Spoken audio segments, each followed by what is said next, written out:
લોકસભાની ચૂંટણીને લઈને કોંગ્રેસે તૈયારીઓ શરૂ કરી દીધી છે। પ્રદેશ નેતાઓમાં વિખવાદની ચર્ચાઓ વચ્ચે વિસ્તૃત કારોબારીનું આયોજન કરવામાં આવ્યું છે। પ્રદેશ કોંગ્રેસનું નવું માળખું જાહેર થયા બાદ સોમવારે વિસ્તૃત કારોબારી મળી રહી છે।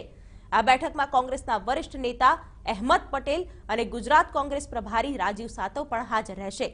સૂત્રોનું માનીએ તો આ કારોબારી બેઠકમાં મોવડી મંડળ મતભેદો દૂર કરવાના પ્રયાસ કરશે।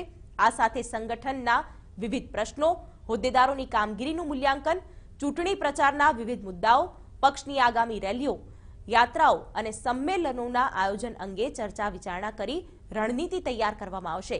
તો ફેબ્રુઆરીના પ્રથમ સપ્તાહમાં રાહુલ ગાંધીને ગુજરાત આવવા માટે આમંત્રણ આપવામાં આવ્યું છે। ત્યારે રાહુલ ગાંધીના પ્રવાસ, કાર્યક્રમો અને રેલીને લઈને પણ ચર્ચા કરવામાં આવશે। તો રાજીવ સાતવ 3 દિવસની ગુજરાત મુલાકાતે આવી રહ્યા છે, ત્યારે પ્રદેશના નેતાઓ સાથે બેઠક કરીને મતભેદો દૂર કરવાના પણ પ્રયાસો કરવામાં આવશે।